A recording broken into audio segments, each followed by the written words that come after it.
Welcome, everyone. My name is Kim Brown, and I'm with the Rural Institute for Inclusive Communities, Transition and Employment Projects. And Teresa Baldry and I will be your moderators for today. Live captioning is available for the session. To access the captions, open the captioning link I've posted in our chat box, and you'll want to open that in a new browser window. I also have the instructions in front of you on the screen for how to access the captions as well. You can adjust that caption box when you have it opened. You can hide the headers and hide the chat boxes that are part of the caption screen, and then minimize it if you'd like so that you can see the presenter's slides more clearly. Today's webinar is sponsored through a contract with Children's Special Health Services at the Montana Department of Public Health and Human Services and by the Montana Deaf-Blind Project, which is funded in whole or in part by the U.S. Department of Education Office of Special Education Programs. The statements shared in the presentation do not necessarily reflect the opinion of the sponsoring departments. All attendees are currently muted. This helps to cut down on the background noise so that everyone can hear our presenter clearly. If you'd like to ask the presenter a question or make a comment, please type your question or comment into the chat box. And please note that only you, the moderators, and the presenter will be able to see what you've typed into the chat box. For those of you who requested Montana Office of Public Instruction renewal units when you registered, we will email those to you after the webinar, and it can take up to a couple of weeks for us to get those out. Please note that you do need to have pre-registered and requested the credit in order to receive the OPI renewal units. There is a certificate of attendance, and the link for that certificate will be in the follow-up email that you receive tomorrow from GoToWebinar. Today's session is being recorded for the Montana Deaf-Blind Project and the Transition and Employment Project's resource libraries. By participating in the webinar, you grant permission for any chats and/or questions that you submit through the webinar platform to be recorded. The video for today's webinar will be posted to our training archives pages, and I will put the links or the URLs or website addresses for those pages in the chat box a little bit later during the presentation. The handouts for today's session and the slides as well are available for download on those sites, and they're also available for download from the GoToWebinar platform. If you open your GoToWebinar dashboard, one of the tabs is called Handouts, and that's where you can find the slides and the handouts for today. At the end of the webinar, a short survey will pop up. We do ask that you please take the time to answer those 6 questions. We use the information that you provide to help plan for future webinars and to improve the quality of what we offer. If you don't have a chance to fill out the survey today, the link will be sent to you tomorrow in the follow-up email. And you do not need to fill out the survey both times. Once is enough. And now I'd like to turn the microphone over to Teresa Baldry for some information about the Montana Deaf-Blind Project. Thank you so much, Kim, and thank you all for taking the time to join us today. My name is Teresa Baldry, and I am a project coordinator at the Montana Deaf-Blind Project. The Deaf-Blind Project is a source of specialized information, technical assistance, and resources focused on improving education, inclusion, as well as college and career readiness for individuals with combined hearing and vision loss between the ages of birth and 21. The Montana Deaf-Blind Project is located at the Rural Institute for Inclusive Communities at the University of Montana. As you can see from our website, there are multiple ways to contact the 3 part-time staff. We have a Facebook group, a fax number, email, phone number, and a web page. Feel free to reach out with any questions or comments. I'd like to spend a little time on what is deaf-blind. The term deaf-blind can be misleading. It implies complete absence of vision or hearing. In reality, only about 6% of children who are deaf-blind are without any sight or hearing. While most individuals have some usable vision and or hearing, no 2 children with deaf-blindness are alike. The loss of vision and hearing, even minor losses, can greatly impact development and learning. Children who are deaf-blind must be taught using strategies that are responsive to their individual sensory, cognitive, and physical needs. As in supporting that, we offer trainings such as today, and I would like to introduce you to our speaker, Mary Jo Creel. She is Dr. Mary Jo Creel is a professor of special education at Eastern Kentucky University. Her educational background includes a doctorate, master's, and bachelor's degree in special education. She has 8 years of experience in teaching students with disabilities in the public and post-secondary education settings. The previous 4 years of this experience consisted of teaching digital literacy to young adults with intellectual and/or developmental disabilities enrolled in the post-secondary education program. Her research is dedicated to promoting social media use and safety for young adults with IDD. She has also presented on social media safety for young adults with IDD at various local and international conferences. Dr. Creel's research interests include forming resources and strategies that can be used to promote safe social media and technology use for individuals with intellectual and/or developmental disabilities. Thanks for offering to be our presenter today. We look forward to the information. Turning it over to you, Mary Jo. Perfect. All right. So welcome everyone. Thank you for being here for me today or with me today. You should be seeing my PowerPoint on your screen. And as we go throughout this webinar, you can pop in and ask questions in the question box, and I will answer them as we go. So you should see that it is going. All right. Perfect. Okay, so today I will be talking about, okay, so my PowerPoint is not showing. Let me go again here. There we go. Good. All right, so you should now be seeing your PowerPoint. And today I wanted to talk to you a little bit about using technology with students with disabilities, especially right now during our pandemic with learning online and doing speech therapy, telehealth, anything that's related to other services online. So today I'll go through some challenges that you might be experiencing and give some strategies for that.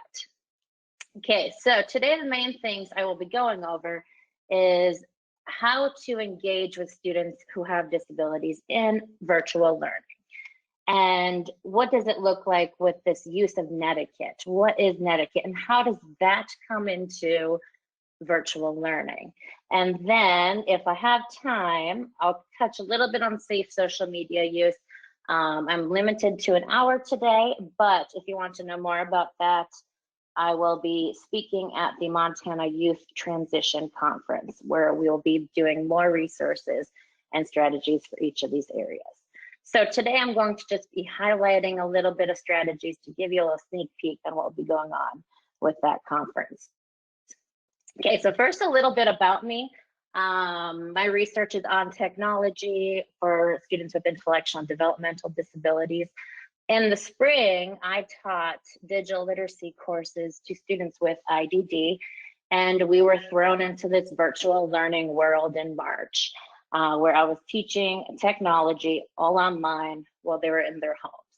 And this virtual learning thing, we all learned quite quickly that it can happen in various formats. We can be all in one giant group with one student that has a disability, some that don't have a disability, all mixed together in their classroom sessions. We can have individual sessions. We can have online videos posted that we watch on our own time. So all of these different formats come with their own challenges. And I am hitting on the ones that go with each format because it will take forever to go through each format. So I am sure that some of us with this virtual, everything virtual, we are feeling a little like this picture here where we have a man pulling out his hair, he's frustrated behind a computer. We might be feeling that way. We are in this virtual learning world and we just are stuck. We don't know what to do. We're frustrated and we're exhausted. So some of the challenges that we all might be experiencing right now, whether we are teachers, service providers, parents, are listed here on this slide. The biggest ones that you might experience are that we're sitting behind a computer all day. We might not have this opportunity to get up and move like we used to during regular school hours. You might see that we have limited access to assistive technology. So like dictation devices, software that reads what's on the screen to you, text to speech, managing your time is another thing in the work with that. Troubleshooting technology, huge thing. What do I do if during class, like teacher freezes and gets kicked off? Other things are we might not have access to accessible materials. There's limited feedback opportunities, especially since we're only limited to giving verbal and facial and gestural feedback. We can't really do this close proximity feedback. Other things are listed there, but those are the main ones that we might all be feeling. So today I wanted to hit on the biggest ones of this movement thing. We're sitting all day now. We have students who just need a little break here and there. How can I work those in? We will be working on netiquette today because that's a huge concept with virtual learning. I'll explain that in a few more slides on what that is. And then we'll be talking about this technology skill thing.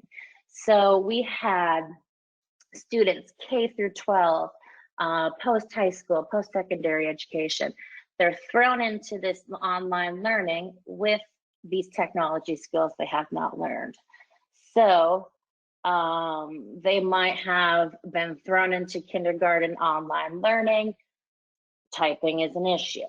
They might have been thrown in third grade.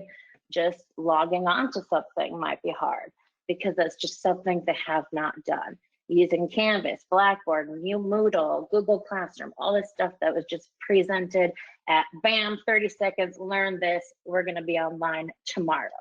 So how can we work with students that have disabilities when this happened and we have these limited technology skills that might not have been taught prior to the pandemic?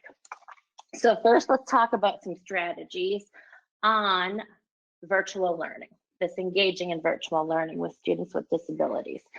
So first, I want you to think about what makes face-to-face instruction, our services, engaging. Is it that we have proximity with the student, we're physically there with them?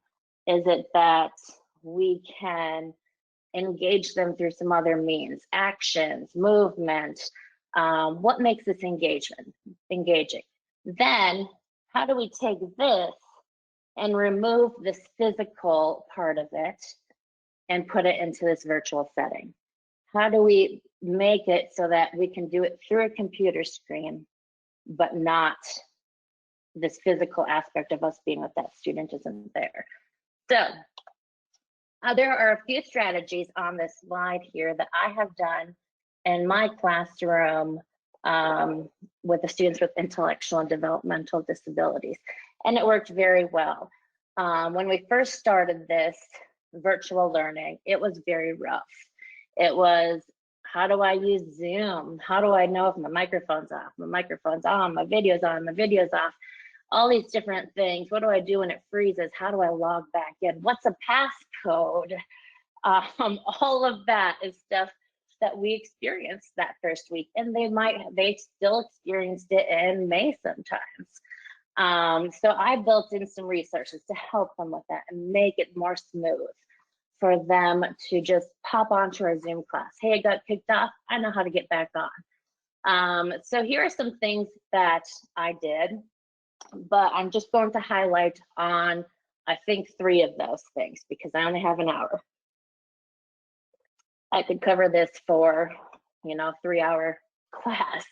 But okay, so first I want to talk about this movement concept. Oh wait, no, I don't. I want to talk about this. When we're doing virtual learning, we might be sitting with the student for 60 minutes. The biggest thing to think about is, what are the important aspects of this lesson that the students need to learn? What are the important activities that they need to do? So what I did with my students is, they had this activity checklist, and this worked very, very well. There is a template on the resources if you just want to run with this. But what I did was, I thought through what I was teaching for the day. These are the biggest 5, 6 things I'm doing today that you really need to get done in my class session, that we really need to focus on your learning.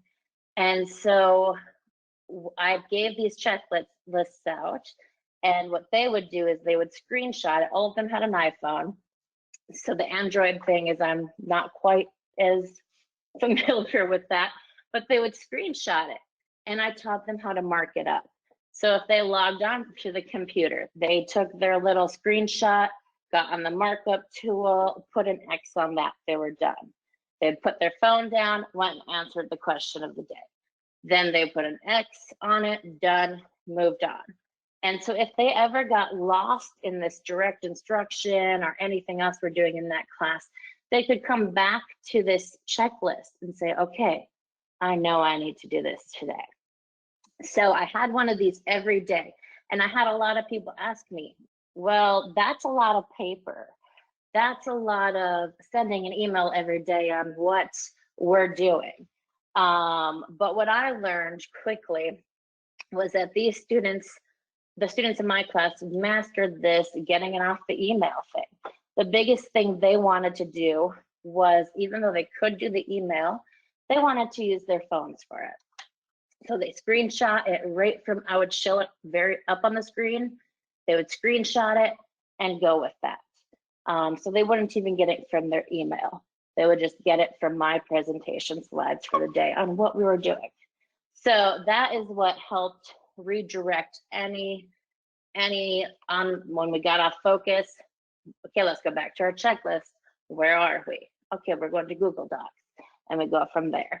So that helped me majorly.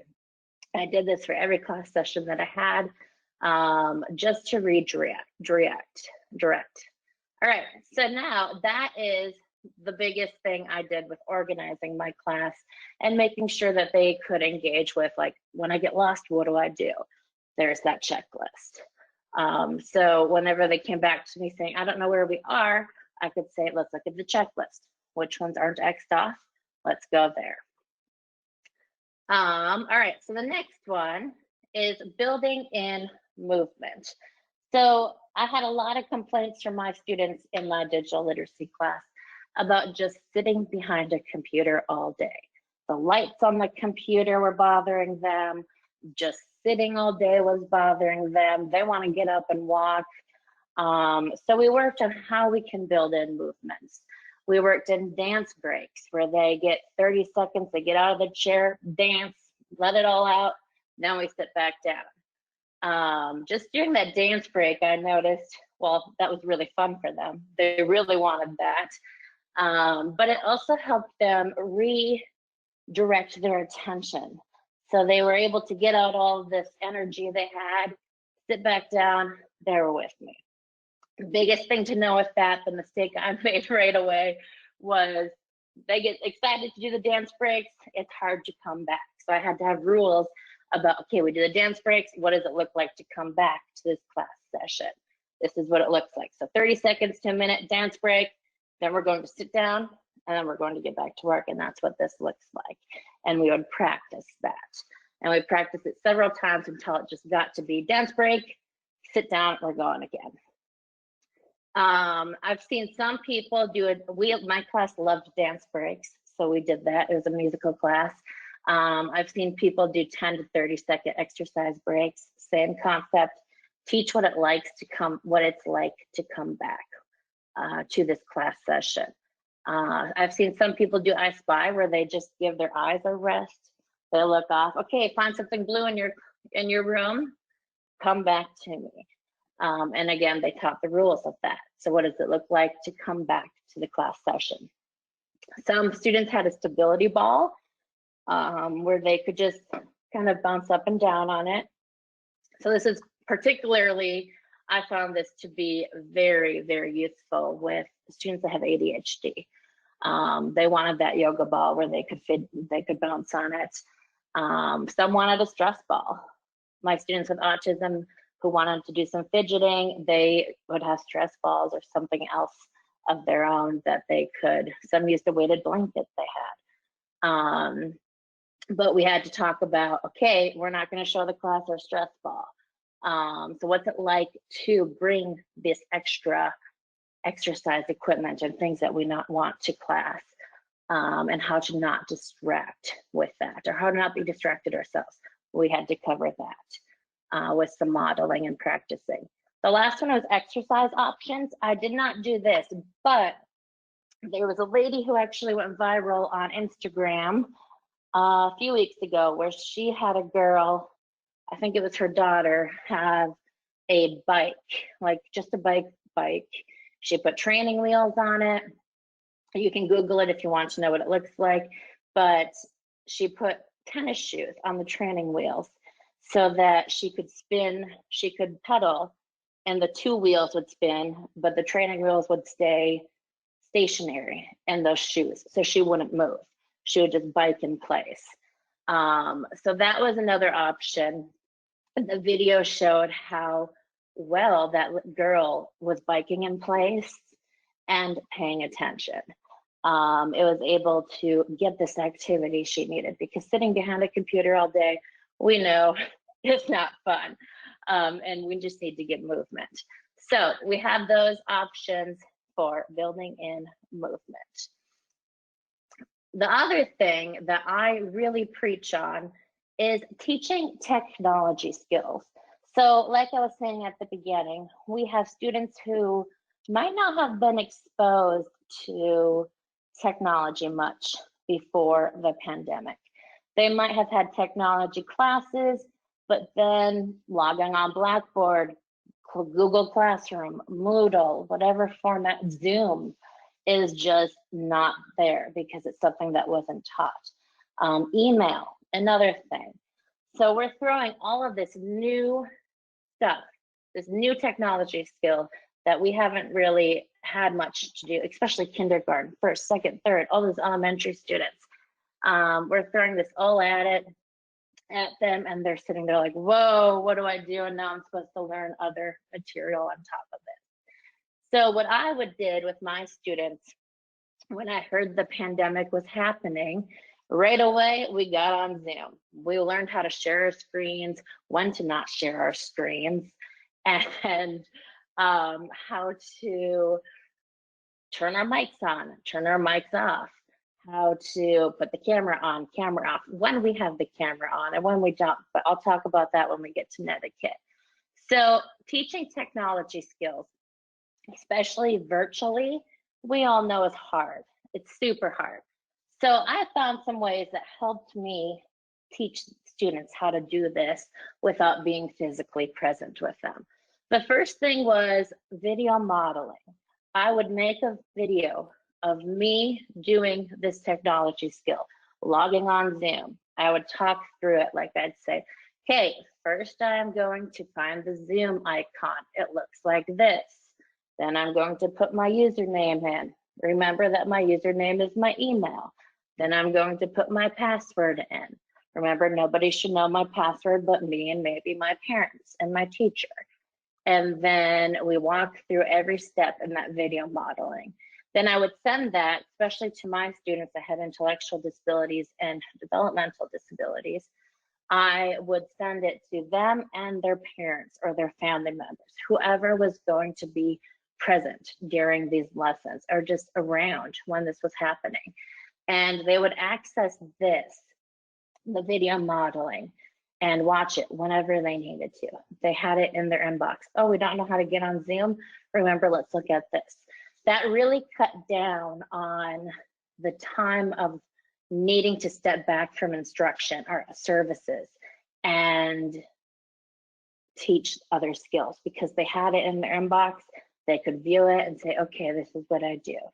The other thing that really helped was This I have a template of on the resources, the handouts on our webinar thing.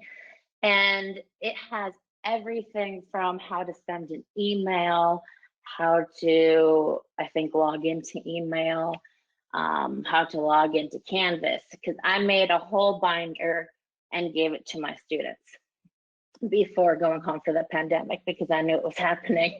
And so what it looks like is it's just a Word document, and it's step by step what to do when you're submitting, or this one is submitting files on Canvas. So they're submitting an assignment. I took screenshots of it, and it's like, click on my class. Here's the class name. Here's the picture of it. Next, so they exit off when they're done, move to the next one. Click on assignments. So they find the assignments that looks like the screenshot, click on it, X off the line saying they did that, move to the next one, click on get to know me. They were doing discussion boards, I think, or something here. And I circled it so that they could find it. And I went through and we kept going. So I don't have the rest of that on here. But what this did was it just step by step with screenshots, how to do it. And I didn't do this for every assignment because what I saw students doing was they would look at this and they say, okay, assignments, here's this. Okay, so this says get to know me, but I worked on this assignment. They were able to differentiate that. And that came just with more exposure of using Canvas and just being patient. Okay, look at your checklist. Where are you? Did you look at assignments? Yep. Okay, what's the next step down? Click on, okay, what's our assignment? Find the assignment name, then click on submit assignment. So I've created all of those for emails, doing anything on Canvas, Bookshare, so where they had to log in to access their books, Vital Source, another textbook thing. They all had that, but I only gave you one file. So that really helped them be independent with that. They didn't have to sit on Zoom and say, okay, Miss Mary Jo, what do I do next? I clicked on assignments, but I can't find this. So instead of taking my time to say, I have 5 students yelling at me, I don't know where to go, I don't know where to go. You can say, okay, pull out your checklist. Now what step are you on? Remember to go through that. And it really helped increase their independence too. So those are the main things. Direct instruction is also an option where we can just directly instruct them through it virtually. A lot harder than having this with them. So I've had people say, great, these checklists are great. How much time do they take to make? It's not as time consuming as one would think. If you have knowledge of how to take a screenshot and how to mark up something with ink, like circle it or put a box around it, it's really not that hard. I created all those in probably one night, one evening, because the pandemic found out we weren't coming back. I got it out right away.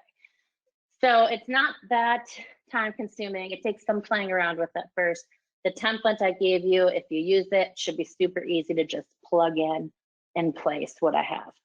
Click on Counseling 115 to click on Google Classroom, or click on Safari or Zoom, whatever you need. So that template should make that a lot easier. Other things with that is some people are like, well, how do I get it out to the students now? They're in person or they're at home. So I always say, you don't have to print it all out. Again, we can do the screenshot version where they take a screenshot of it, click down, X out. If they don't know how to take a screenshot, we can teach it to them during class and work on, okay, remember how to take your screenshot? Let's take a screenshot of it. Remember how to get into your markup tools? Let's put a markup on it. There are other apps too where you can mark things up. But that is also something that I did create a checklist for how to mark up a checklist and how to make sure you're doing it with ink, and it just, instead of like, okay, we're on here, it's not working, I'm trying to X, it's not working. So I made a checklist on how to do that as well. So that was one way I taught technology skills virtually. And I created it, so I would create some when they were home, and I would email it to them, or I'd present it on the slide and say, remember, take a screenshot of this, because we'll come back to it. So we did a lot of screenshotting. Some people might opt to just make copies of it and drop it in a mailbox, or leave it at the office for someone to come pick up. Either way, as long as it gets to the student. But for me, I couldn't do that, so we did screenshotting where I taught them how to do that. All right, the next one I wanted to hit on was this concept of virtual rules. This goes into netiquette. So I'll go ahead and I'll define netiquette now. So netiquette is this hidden rules, etiquette of the internet. So when I am typing something, and I actually have a really good picture on one of the other slides that shows it. If I'm typing something and I think it's okay, the person on the other side might feel differently about it. So if I say, hey, you're not paying attention today, and I think that's a fine comment to say, the person on the other side might say, well, I don't need to, like, that hurt my feelings. You shouldn't have pointed that out. I was paying attention. So this concept of netiquette is that there is this etiquette of the internet. So when you're doing a virtual classroom, we have 30 students logged on. You might see that you have a lot of students talking at once, or you have a student talking over you, or the microphone's on, the microphone's off, the camera's on, the camera's off. So I always tell teachers to make this virtual classroom rule. It's a lot different than your in-school classroom rules. So you'll say, you know, are we using our video or are we not?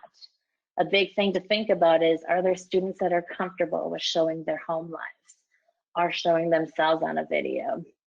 So you might have some that are like, nope, don't want to do it. I don't want you to see my house. We have to be okay with that. Or we have to say, okay, well then maybe it's a sunny day, maybe we go outside and join on video. So we can have some rules. When do we have our video on? When's it off? Who's talking and when are they talking? Are pets allowed? That's a huge one. For my students in my class, I had a rule where pets could only come on Fridays. So Fridays, they would bring their pets and be like, hey, look, and I'd bring my dog. And I'd be like, hey, look, here's Teddy. Remember, it's Friday. So today's the day we can have pets with us. But we remember when we have pets, it can't interrupt our class. We can say hi, done, nothing else. They can pop in and out, but they're not distracting from our classroom. Some people don't want pets at all. Other things to think about are what cues can be used to reinforce rules. So on this PowerPoint, I have something I just grabbed from Teachers Pay Teachers. This wasn't something I had to use with my class, but for younger kids, I could see it being very helpful, where there's a visual cue. So you have a little microphone and the card says microphone off. You might have seen in the news the latest thing about using these visuals to in the presidential debate. Microphone on, microphone off. So that's the biggest thing going viral now, is using these visual cues for that. Same thing in a classroom. If you want a student to mute because you can hear behind them, instead of going and muting them yourself, we can pull up that little visual sign of a muted microphone that says, please mute. And when they see that, they know, okay, I'm going to mute, and this is how I mute. Remember that any time we do anything, we have to think, do they know how to do it? Do they know how to mute their microphone? Do they know how to put something in the chat or to turn their camera off? So that might be something you might have to go through and teach as well. How do I find the chat if I'm doing a video session? If I'm viewing a pre-posted video. How do I access that video?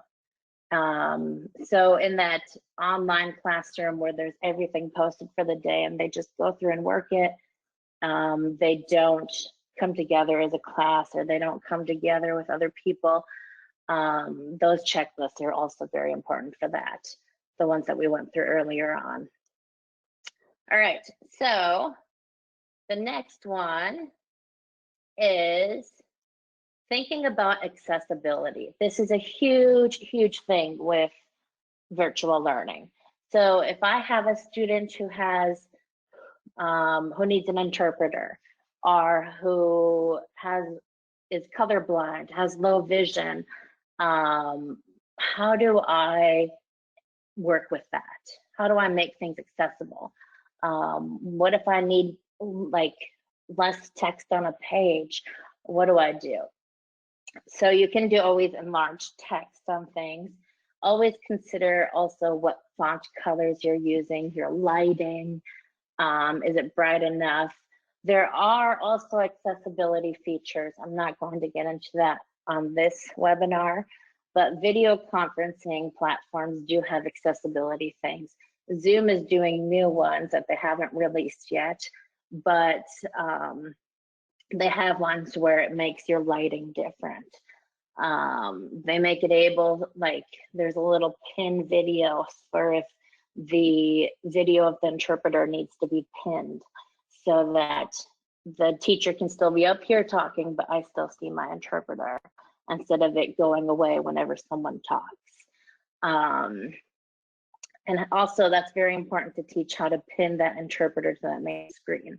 Or maybe you have a teacher's aide or a paraprofessional virtually with you. How does the student pin that person to the screen so that they can still work with that person one-on-one? A lot of people ask questions about breakout rooms. So if I want students to work together, I put them all in their group and I pop in and out. Same concepts apply there. Teaching how to work in those breakout rooms and the rules of that. So along with that, the biggest thing to think about with virtual learning is, where can independence be built in? If I am at home, do I, for a student that's, you know, younger, I might have somebody sitting next to me helping me with this. Where can that student be independent? Can they use these checklists and log in? Can they use these checklists and find out, okay, yes, I got this done. Yes, I got this done. Where can we build in that independence, especially since this is a prolonged thing? We might be in person now, we might still be online. Who knows, maybe we'll be online again in January. Where can we build in these independent technology skills? And how can we do that? Do we use checklists? Do we use this video modeling where I send them videos? Maybe I text videos. If I don't want them to have my cell phone, maybe I post it to my Google Classroom or wherever we're doing class. All right, so now I want to talk about the biggest concept that kind of hinders virtual learning. So of course that technology skill knowledge does hinder virtual learning, but this netiquette concept, this etiquette of the internet virtual learning place. So when we're thinking about that, you might have seen things in the news where somebody still has their video on and they go to the bathroom, or somebody has their video on and something in the back happens, or somebody walks across the screen. So this etiquette thing is thinking about, okay, if I want to whisper to my friend William, who I always talk to when we're in person, can I do that in virtual learning places? If I whisper to William, will everyone else hear it? But like in person, so we have to teach the difference between internet social skills and in-person social skills. So I got down so far that I taught my students, okay, you can whisper to William in class, nobody hears you. But if you whisper online, everyone hears it. So if you say, hey, I really don't like so-and-so, in person, can't hear it. But if you say it online, everyone can hear it. If you put it in the chat, everyone sees it. If it's private, maybe the teacher still sees it. So this concept of what is this etiquette of this internet? Do I wait for someone to stop talking before I put on my mic and talk to somebody? What things do I type that might hurt somebody's feelings? So I always tell students, okay, social skills in person apply online. If it's a statement that might hurt somebody, there's also somebody behind the screen that it's going to hurt if you type it. So the fact that we're not seeing people behind the screen where we're typing something or where we're saying something doesn't mean that they're not there, and that they also have feelings. So I always had to teach that social skills apply online. If you are talking over the teacher online, nobody's going to be able to hear the teacher because the mic only picks up one person. Or if everybody's talking at once, it picks up this whole noise. My class really struggled with this concept of talking, not being able to talk to their friends because everyone else will hear it, or it will be over the teacher and nobody will be able to hear the teacher. So what we did was we did a lot of role-playing things. So where somebody would be giving a fake presentation or something, and I would pop in and try to talk to somebody else. So they would see that, oh, hey, nobody can hear because she's talking right now. So I had to role play that, and we had to really practice that. Hey, you're right, I can't hear people when everybody's talking at once online, whereas in person I can. Another big thing that I had to do was have open conversations. Hey, if I do something behind the computer that I think nobody's gonna see, so, maybe I just want to go change clothes or something, and my camera's still on, I don't notice that camera's on, people are going to see it. So I would have to have these open conversations because I knew that, hey, I'm not the teacher in every classroom, but these are social skills that you need to learn. Make sure that green light's off on your computer before you walk away. Make sure your mic is muted before you walk away. So my students also had a checklist. When I walk away from the computer, camera is off, microphone is muted, because I might say something that I don't mean to say. I might do something that I don't mean to do, and people don't need to see. So we would have open conversations like that. That, hey, even though there's no one behind the computer here, they can still see you if your webcam's on. Another big thing we had to talk about was sending short messages. So the chat room became a really fun place for my class. Typing, okay, if my mic's off, I'm now going to type it. Where, hey, I really like your shirt today, Brandon. Or, hey, I really like this, I really like that. We had to teach that, the chat room is for certain purposes. If you want to talk to your friends, you can schedule a chat or a FaceTime after class. But we would have to talk about, I had one student that really loved Disney movies, and in person, he would voice the whole script of Aladdin. So he continued that in the chat room online. So he would say, hey, Brandon, so-and-so, and then he'd go off on the Disney scripts. So we had to teach about, okay, send short messages. Say, Miss Mary Jo, I need help with this, and then leave the Disney script out until later. So we had to talk about these long messages. And when we send something like that, it's the same as to how somebody perceives it in real life. So if I say, I need help, and then I start quoting somebody, people perceive it the same way in virtual settings. So the biggest thing I had to teach was, what is respect in this virtual setting? Does it mean that we are talking all at once? Or do we raise our little emojis on Zoom to get our time to speak? Or do we turn on our little microphone and say, okay, can I say something now? Or put in the chat, hey, I have something I want to say.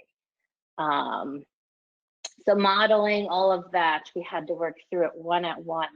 The biggest thing one at a time, we had to work on that. The biggest thing I tell people is pick your battles. What really, like I said at the beginning, we threw all of these technology skills that we might not have known at them and expected them to run with it and learn or do other things on top of that. So everyone is feeling this overwhelmness, this exhaustion, this frustration, and this, what really do we want to get at? What are the important things? Do we need to know what respect in that virtual setting is? Yes. Do we need to know when to turn our cameras off? Yes. But does pets in the room really matter? Is that a battle we would need to pick with engaging in virtual learning? It all really depends on what your formatting looks like, but for students who maybe they started online learning in March, still haven't progressed, still haven't mastered this logging on thing. Maybe we need to go and teach these technology skills or have these conversations on, hey, I know technology is super hard, but with this resource or with this, maybe we can do it. So the biggest thing also is just using this technology. If we can't use the technology, can we really learn? If we don't know how to apply social rules in virtual settings, can we really learn? Or are we just interrupting our classmates? Are we just putting inappropriate things out into this internet? Another big thing I had to teach with this netiquette concept is that whatever we put out into this cyberspace that we can't see stays there. So this thing called a digital footprint. So if I say in a Zoom class one day that I really don't like somebody and they need to go get a life or whatever, I cyberbully them, because that is also part of this netiquette, that it's easier to say mean things online than it is in person. So if I cyberbully somebody, it stays out there and people can find that. So I had to really teach that no matter what we put on this online thing, that even though we can't see it, it's all saved. Somebody can find it. And we had to really work on that with, hey, if we're sharing inappropriate things online, later on down the road, we might have an employer or a teacher or a role model who might be able to find those things just from Google searching. So that we just talked about is that digital footprint, where anything, even if you delete it, it stays there forever. So that really blew my students' minds when they're like, whoa, you mean like every keystroke I put out there, even if I delete it, it's there. And we would watch videos of people using Google Safe, where they would search for things and they would find things that have been deleted. Or so they would be like, my students really were like, okay, I'm going to think about what goes on there.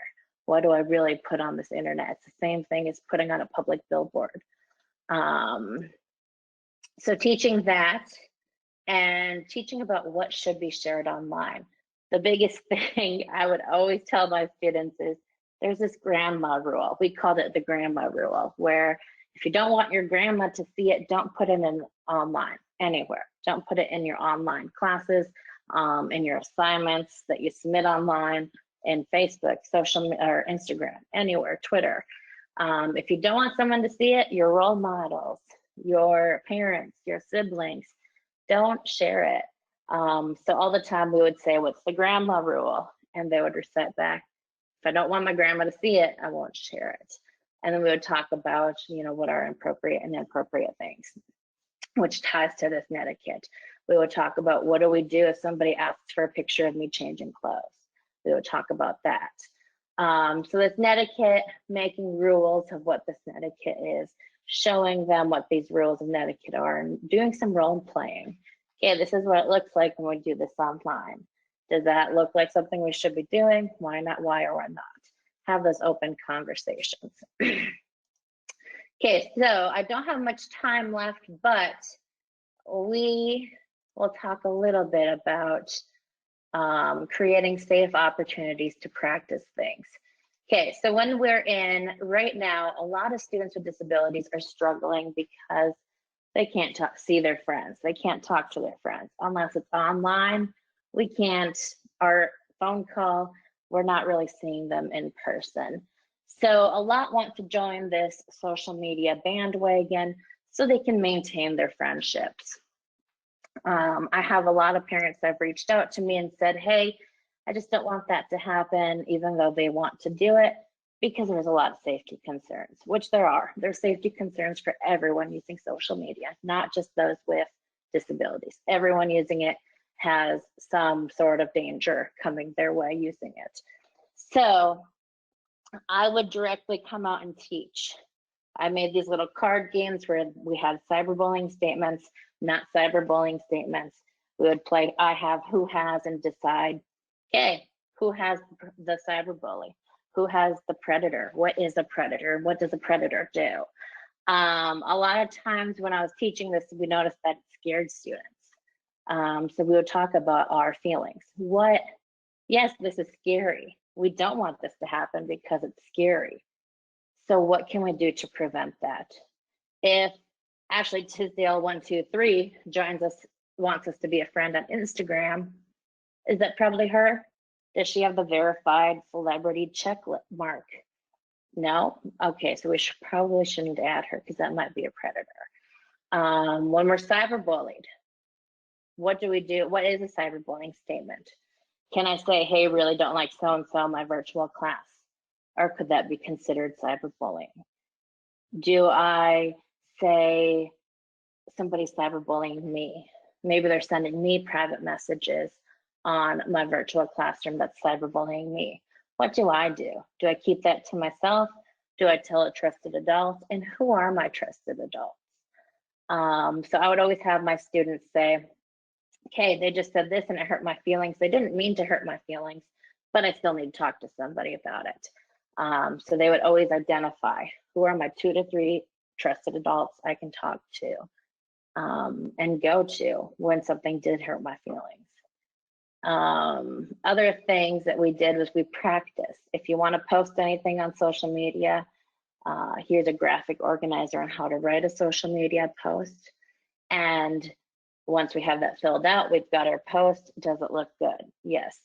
So we would practice doing that until they had it mastered and we're ready to go on and post. But when we noticed, okay, we're just describing every aspect of our life here. Remember, does somebody want to see everything you're doing in your life?